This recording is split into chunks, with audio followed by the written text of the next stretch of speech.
Schrodinger equation देखो, ठीक है। उसको स्टार्ट करने से पहले श्रोडिंगर इक्वेशन बेसिकली एक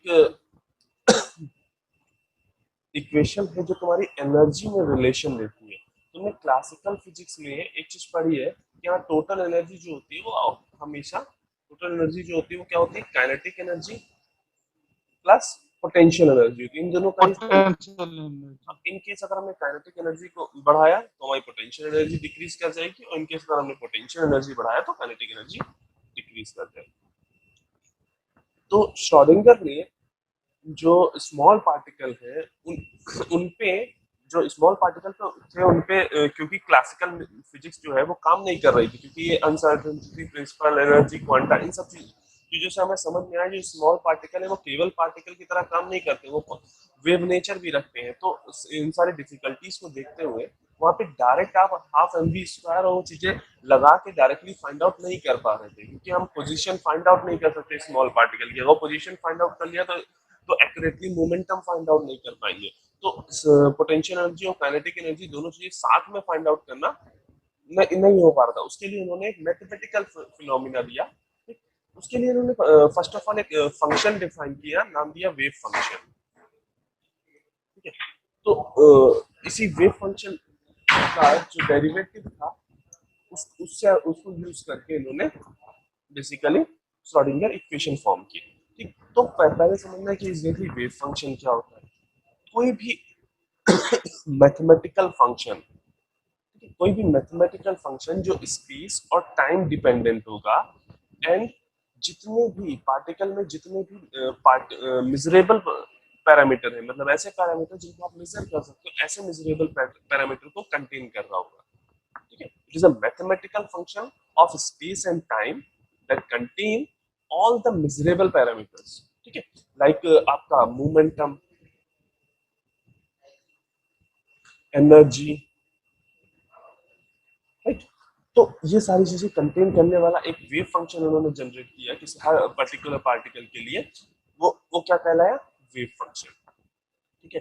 अगर इन जनरल अगर आप बात करो कि अगर हम कहें कि हम वेव फंक्शन जो है वो वन डायमेंशनल वेव फंक्शन बना रहे हैं, माना हमने एक्स डायरेक्शन में एक वेव फंक्शन जनरेट किया, तो उसको रिप्रेजेंट करने के लिए उन्होंने क्या कहा, साइ एक्स कॉमा पी, ठीक है। इस तरह से आप वेव फंक्शन को रिप्रेजेंट कर सकते हैं। यहाँ एक्स क्या है, डिपेंडेंसी दिखा रहा है स्पेस पे, पोजीशन पे डिपेंडेंसी दिखा रहा है ना, मतलब अगर ये स्पेस के कोऑर्डिनेट है तो ये स्पेस की डिपेंडेंसी दिखा रहा है, और ये टी क्या है, टाइम की डिपेंडेंसी दिखा रहा है, राइट।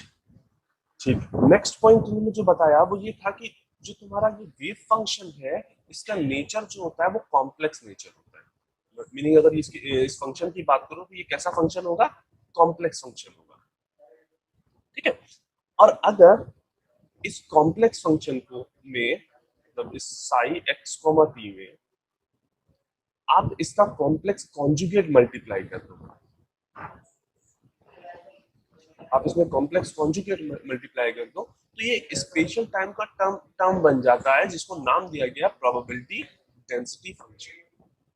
प्रोबेबिलिटी डेंसिटी फंक्शन, अब पहले ये समझ लेते हैं कि प्रोबेबिलिटी डेंसिटी फंक्शन क्या है, ठीक है। हमने ये बात की कि तुम्हारा जो इलेक्ट्रॉन है उसको हम डायरेक्टली उसकी पोजीशन को मेजर नहीं कर सकते।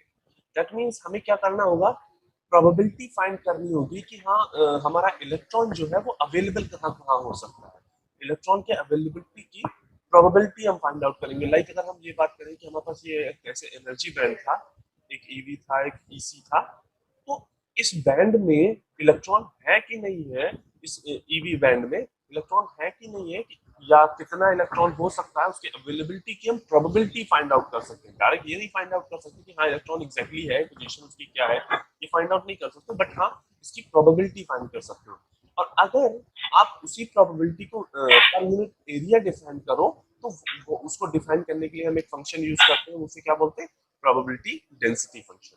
मीनिंग अगर कोई प्रोबेबिलिटी टेंशन किसी डेंसिटी फंक्शन किसी पार्टिकल का ऐसे कुछ दिया होता, ये कोई आपका एक्स के रिस्पेक्ट में प्रोबेबिलिटी डेंसिटी फंक्शन है, तो ये बेसिकली क्या डिफाइन कर रहा है कि x is equal to a और x is equal to b, अगर इस एरिया में x is equal to a और x is equal to b के बीच में इलेक्ट्रॉन के होने की प्रोबेबिलिटी फाइंड आउट करनी है, तो आप ये एरिया फाइंड आउट कर लो।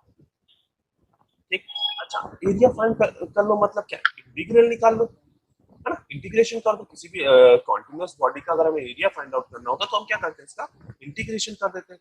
दैट मींस अगर हमें प्रोबेबिलिटी डेंसिटी फंक्शन से किसी सिस्टम, किसी पार्टिकल की प्रोबेबिलिटी फाइंड करनी है किसी पर्टिकुलर एरिया में, तो हम क्या करेंगे, अगर हमने कहा कि हमें हमारा कोई पार्टिकल है उसका एग्जिस्ट करने का, उसके अवेलेबल होने की प्रोबेबिलिटी हमें x is equal to a and x is equal to b के बीच निकालनी है, तो वो क्या हो जाएगा, a to b probability density function dx, right. अब यहाँ प्रोबेबिलिटी डेंसिटी फंक्शन, इलेक्ट्रॉन के केस में प्रोबेबिलिटी डेंसिटी फंक्शन कैसे डिफाइन किया है हमने, यूजिंग वेव फंक्शन। तो अगर हम कहें कि हमारा कोई इलेक्ट्रॉन है, उसको x इक्वल टू ए और x इक्वल टू बी के बीच में लाई कर रहा है, उसकी प्रोबेबिलिटी बताओ, तो वो क्या हो जाएगी, a to b star x comma t into नहीं मैंने ये देख लिया। Star x comma t dx, right. अच्छा, अगर साथ में हम ये भी कह रहे हैं कि जो हमारा वेव फंक्शन है वो रियल है, हमारा जो वेव फंक्शन है अगर वो रियल है, तो हमें पता है कि रियल फंक्शन, कोई रियल फंक्शन हो, उस एक्सटी मान लो, अगर कोई हमारा रियल फंक्शन है, उस रियल फंक्शन को कि कॉम्प्लेक्स कॉन्जुगेट से अगर हम उसको मल्टीप्लाई कर दें, तो वो क्या दे देता है, मॉड ऑफ एक्सटी का होल स्क्वायर, राइट। तो यहाँ पे भी कुछ हमें ऐसे ही मिल जाएगा, यानी psi of x comma t into psi star x comma t is equal to क्या हो जाएगा, mod of psi x comma t का मॉड का होल स्क्वायर। ठीक, अब अगर हम डिफाइन करें कि हमारी प्रोबेबिलिटी कि इलेक्ट्रॉन हमारा x is equal to a and x is equal to b के बीच में रहेगा, तो वो क्या हो जाएगी, integration a to b mod of psi x comma t का होल स्क्वायर dx। तो हमें क्या याद रखना है कि फर्स्ट थिंग, वेव फंक्शन क्या होता है, एक एक फंक्शन है टाइम और स्पेस पे डिपेंडेंट, जो क्या कर रहा है, जो कंटेन कर रहा है पार्टिकल के जितने भी मेजरेबल पैरामीटर्स है, लाइक एनर्जी, मोमेंटम, इन सब चीजों को कंटेन कर रहा है। सेकंड चीज हमें क्या याद रखनी है कि ये जो वेव फंक्शन है इसका नेचर कैसा होता है, कॉम्प्लेक्स इन नेचर होता है। थर्ड पॉइंट हमने क्या देखा कि अगर आप वेव फंक्शन और उसका उसके कॉम्प्लेक्स कॉन्जुगेट को आपस में मल्टीप्लाई करा दें, तो आपको एक नया फंक्शन मिलता है, उसको हमने क्या बोला है, probability density function for finding an electron in particular location, finding probability of finding electron in particular location, right. और अगर ये रियल होता है, अगर हमने कहा कि अगर जो तुम्हारा वेव फंक्शन है अगर वो रियल हो, तो हमें यही प्रोबेबिलिटी ऑफ फाइंडिंग इलेक्ट्रॉन कैसे मिल सकती है, इसके मॉड का स्क्वायर लेके।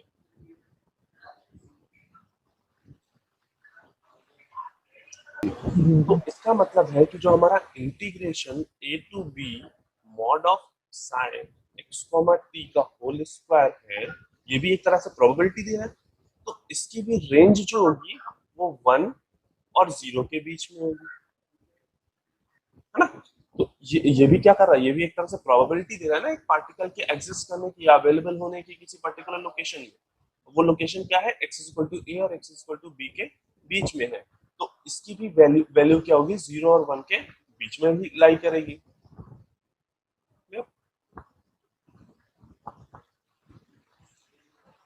नेक्स्ट, अच्छा अब हमें इसी वेव फंक्शन को यूज करके श्रोडिंगर वेव इक्वेशन निकालनी थी, तो उसके लिए हमने कुछ ऑपरेटर्स यूज किए।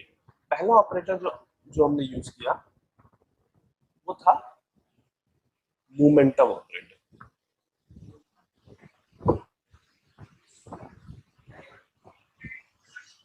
ठीक है, मोमेंटम ऑपरेटर बेसिकली किसके लिए हमें यूज करना है, कि हाँ हम अगर हमें मोमेंटम किसी पार्टिकल का फाइंड आउट करना है जिस पार्टिकल का हमें वेव फंक्शन दिया हुआ है, तो उस मोमेंटम ऑपरेटर को यूज करके हम क्या कर सकते हैं, पार्टिकल का मोमेंटम फाइंड आउट कर सकते हैं। और ये मोमेंटम ऑपरेटर क्या था, h cap upon i by del x.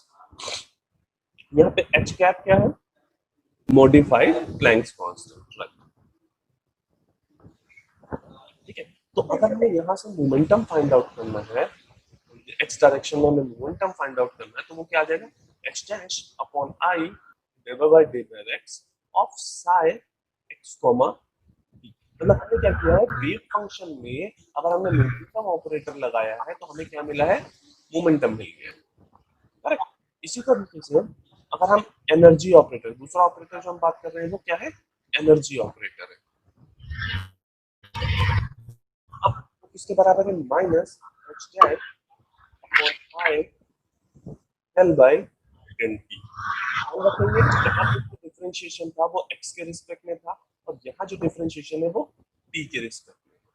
और अगर इस एनर्जी ऑपरेटर को यूज करके हम एनर्जी E फाइंड आउट करेंगे, जो कि यहाँ पे क्या होगी, टोटल एनर्जी की बात हो रही है, जो है ये क्या, कौन सी एनर्जी है, टोटल एनर्जी है। तो टोटल एनर्जी आपकी किसके बराबर हो जाएगी, minus h dash upon i divide bye T of psi x comma T. इसी तरीके से अगर हम चाहे तो काइनेटिक एनर्जी भी फाइंड आउट कर सकते हैं। वो क्या होता है, मोमेंटम का स्क्वायर अपॉन 2m। तो हम x की बात करें तो px का स्क्वायर अपॉन 2m, ये क्या आ जाएगा 1/2m h dash upon i del by del x of h upon i del by del x of psi x comma. इसको जब फर्दर कैलकुलेट करोगे तो ये बेसिकली आपको क्या देगा, h डैश का square upon 2m del 2 on del x2 of psi comma t। तो ये हमें काइनेटिक एनर्जी इक्वेशन मिल गई, यहाँ हमें टोटल एनर्जी की इक्वेशन मिल गई। तो श्रोडिंगर ने हमसे क्या कहा था, श्रोडिंगर इक्वेशन बेसिकली क्या थी, total energy is equal to kinetic energy plus potential energy. तो ये दो एनर्जीज को उन्होंने ऑपरेटर्स के थ्रू डिफाइन कर दिया। और तीसरा जो पोटेंशियल एनर्जी है, ये हर पार्टिकल के लिए डिफरेंट डिफरेंट होगी। ठीक है, मतलब जब भी हमें किसी पार्टिकल या किसी सिस्टम की अगर बात करनी है, उस पर श्रोडिंगर इक्वेशन अगर अप्लाई करनी है, तो उसके लिए फर्स्ट हमें डिफाइन करना होगा कि उसमें जो पोटेंशियल फंक्शन आप डाल रहे हैं वो बेसिकली क्या है। तो हर बार जब भी आप अभी एक मॉडल अगर देखेंगे तो उसमें देखेंगे कि हाँ सबके लिए अगर फ्री स्पेस की बात करें तो वहाँ पे पोटेंशियल फंक्शन 0 होगा, और इस तरह से अगर डिफरेंट टाइप के स्पेसेस की बात करें तो वहाँ पे कैसे कैसे पोटेंशियल फंक्शन चेंज हो रहा होगा। ठीक है, तो यहाँ जो हमने पोटेंशियल फंक्शन अज्यूम किया है वो है वी एक्स। हमने अज्यूम किया है पोटेंशियल फंक्शन वी एक्स।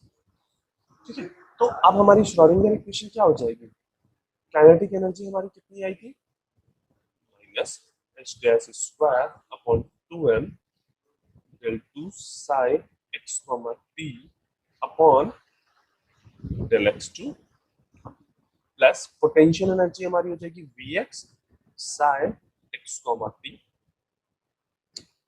जो कि इक्वल टू हो जाएगा total energy h dash i del x comma sorry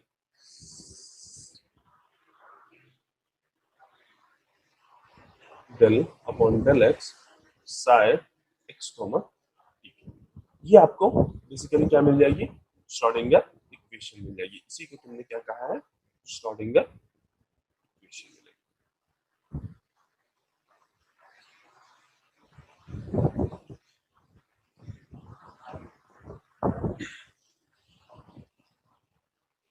अगर इसी इक्वेशन को हमें थ्री, ये जो अभी हमने बात की, ये इक्वेशन जो हमने फाइंड आउट की, ये वन डायमेंशनल है ना, केवल एक्स डायरेक्शन में डिपेंडेंट है, केवल हमें वन डायमेंशनल इक्वेशन बनानी है।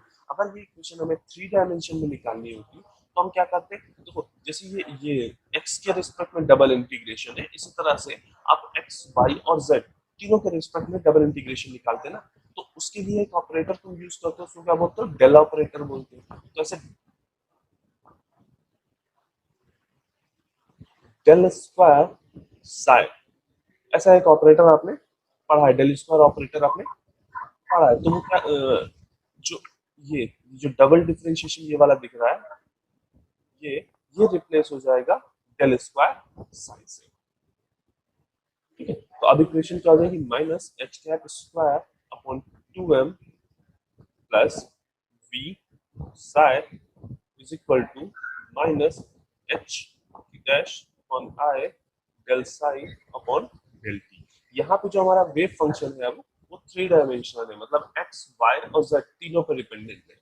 और इसकी जो डेल स्क्वायर साई हमने लिखा, ये बेसिकली क्या है, इसको डिफाइन करेंगे तो del square psi is equal to क्या होगा, del two psi upon del x two, मतलब एक्स के रिस्पेक्ट में double differentiation, plus del two psi upon del y two, y के रिस्पेक्ट में double differentiation, plus del two psi upon del सी।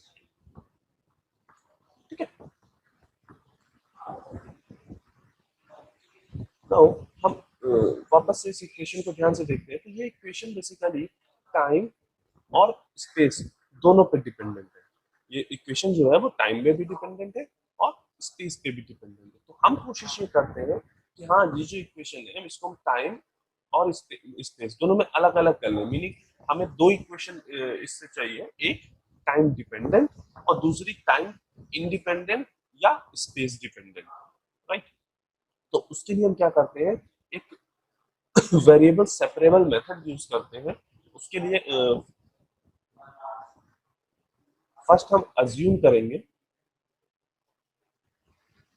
जो हमारा Sai x comma T है वो basically defined है psi x into five T. ठीक है, और इसकी ये जो साई एक्स की हमने वैल्यू अज्यूम की है, ये वैल्यू हम बेसिकली पुट कर देंगे श्रोडिंगर इक्वेशन में। तो अब इक्वेशन क्या हो जाएगी, minus h dash square upon two m del two psi del x two. अब साई की जगह में क्या रख देना है, psi x multiply by five t plus V x psi की, तो साई एक्स की जगह में क्या रखना है, psi x dot five t equal to minus h upon h dash upon i del by del t of psi x five t. अब यहाँ देखो, यहाँ जो ऑपरेटर है डिफरेंशिएशन ऑपरेटर जो है वो बेसिकली एक्स के रिस्पेक्ट में है। तो उसके लिए फाइव टी जो होगा वो कांस्टेंट की तरह बिहेव करेगा ना। तो ये क्या हो जाएगा, h cap square upon two m five t into table two upon digger x two five x plus यहाँ पे कोई ऑपरेटर है नहीं, तो एज इट इज जैसा था वैसे ही हमने डाउन कर दिया। देन यहाँ देखो, यहाँ पे जो ऑपरेटर है वो बेसिकली क्या है, टाइम के रिस्पेक्ट में ऑपरेटर है। ऑपरेटर यहाँ पे टाइम के रिस्पेक्ट में है, तो इसके लिए फाइव एक्स क्या होगा, कांस्टेंट की तरह बिहेव करेगा। तो उसको हम नॉर्मली बाहर ले सकते हैं, del by del t of five T.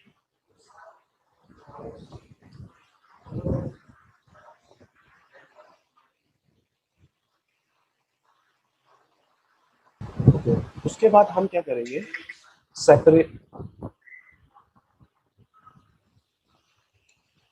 Separation of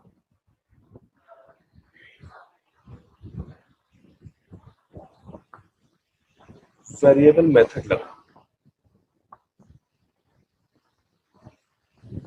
ठीक है, अब जब ये मेथड और उसके बाद क्या करेंगे, उसका जो टाइम डिपेंडेंट कंपोनेंट है और जो frequency dependent space dependent component है उन दोनों को अलग अलग करेंगे। तो वहां से हमें क्या मिलेगा, दो तरह की इक्वेशंस मिलेंगी, एक time dependent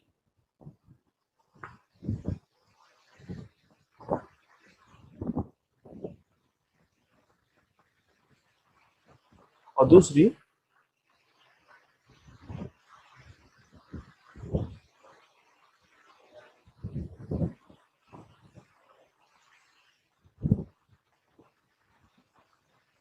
space dependent.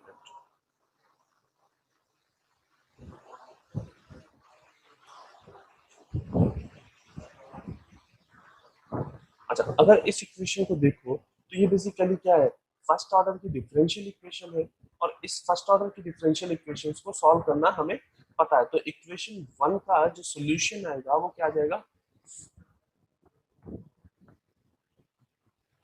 Five t is equal to e to the power minus j e upon h dash t।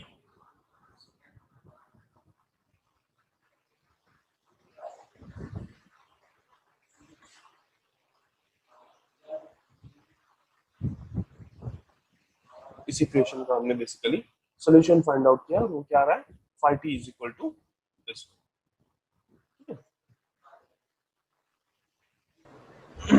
तो सेकंड टॉपिक जो हमारे पास है वो क्या है, क्रिस्टैलिटी। ठीक है।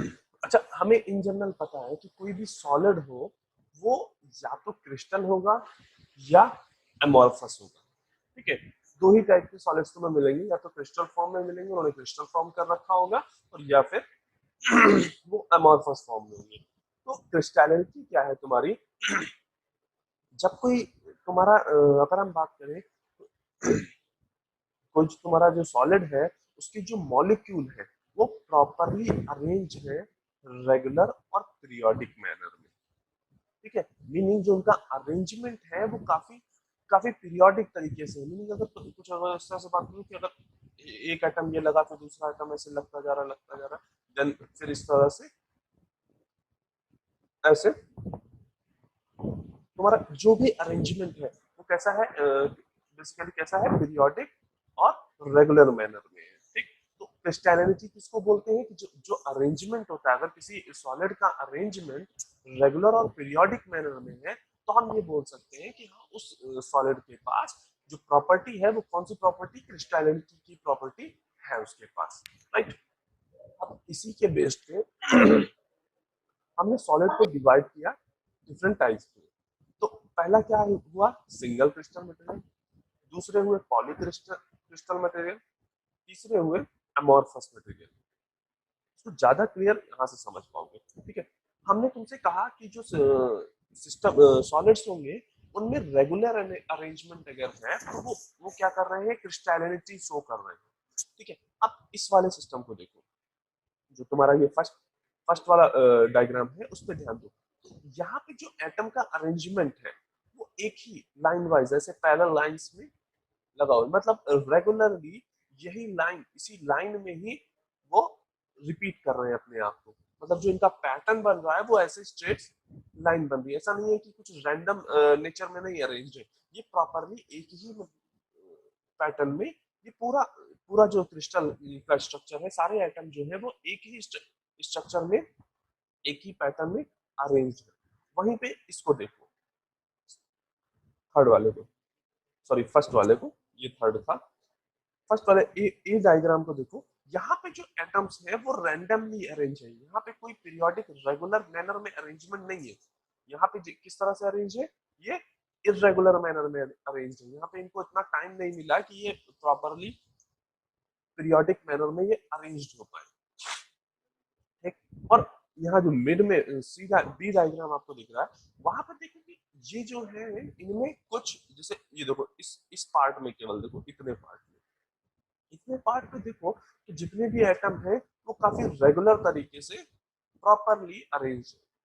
उसी तरह से इस पार्ट में देखो, इस पार्ट का पैटर्न कुछ अलग तरीके से बन रहा है, थोड़ा टिल्टेड लाइन बन रही है, यहाँ पे हॉरिजॉन्टल लाइन बन रही थी, यहाँ पे थोड़ा टिल्टेड तरीके से जो वो अरेंज है। उसी तरह से इस पार्ट में थोड़ा सा अलग पैटर्न है, और इस पार्ट में रेंडमली वो डिस्ट्रीब्यूटेड है। तो हमें तीन तरह के क्रिस्टल दिखे, तीन तरह के सॉलिड दिखे। एक जिसमें रेगुलर मैनर में पीरियोडिकली एटम अरेंज है, मॉलिक्यूल पीरियोडिकली अरेंज है। दूसरा जिसमें कुछ स्पेसिफिक पार्ट में तो पीरियोडिकली अरेंज है, और दूसरे स्पेसिफिक पार्ट में अलग तरह से पीरियोडिकली अरेंजमेंट पीरियोडिक अरेंजमेंट जो है वो डिफरेंट डिफरेंट पार्ट में अलग अलग है। और एक तीसरा टाइप मिला जिसमें हमें क्या दिख रहा है कि जो उनका जो मॉलिक्यूल का अरेंजमेंट है वो रैंडम है। तो जो फर्स्ट पार्ट जिसमें हमें रेगुलर और पीरियोडिक मैनर में मॉलिक्यूल्स का अरेंजमेंट मिला था, उसको हमने क्या बोला है, सिंगल क्रिस्टल। ठीक है। और वो जिसमें एकदम रैंडमली सारे मॉलिक्यूल अरेंज थे, उनको हमने क्या बोला है, अमॉर्फस बोला है। ये क्या है, अमॉर्फस मटेरियल है। क्यों? क्योंकि इनमें जो मॉलिक्यूल्स है वो रैंडमली अरेंज है, इनका कोई पैटर्न नहीं है, ये इनका कोई रेगुलर पीरियोडिक पैटर्न नहीं है। और जब आप बात कर रहे हो बीच वाले की, ठीक है, तो ये क्या है, पॉलीक्रिस्टलाइन है। क्या है, पॉलीक्रिस्टलाइन है। ठीक। यहाँ पे क्या है, एक पर्टिकुलर एरिया में देखो, एक पर्टिकुलर ये ये एरिया जो है, इसको हम बोलते हैं ग्रेन। इसको हम क्या बोलते हैं, ग्रेन। ठीक है। मतलब वो एरिया, जितने एरिया में ये एक यूनिक अरेंजमेंट, एक यूनिक पीरियोडिक अरेंजमेंट जितने एरिया में इन्होंने ले रखा है, उसको हम क्या बोल रहे हैं, ग्रेन बोल रहे हैं। तो ये हो गई फर्स्ट ग्रेन, इसी तरह से ये हो गई सेकंड ग्रेन, ये हो गई थर्ड ग्रेन, ये हो गई फोर्थ ग्रेन। तो यहाँ पे हमने 4 ग्रेन से मिला हुआ है पॉलीक्रिस्टलाइन बनाया हुआ है। ये बात समझ में आ रही है? ठीक है। तो पॉलीक्रिस्टलाइन क्या है, जिनमें अगर देखो ध्यान से देखो तो पीरियोडिक अरेंजमेंट तो है, लेकिन ओवरऑल पूरे मटेरियल में आपको पीरियोडिक अरेंजमेंट नहीं दिख रहा है। कुछ पर्टिकुलर पार्ट्स में आपको पीरियोडिक अरेंजमेंट दिख रहा है। अब उस पार्ट को हमने क्या बोला है, ग्रेन्स बोले। मतलब पॉलीक्रिस्टलाइन में डिफरेंट ग्रेन्स में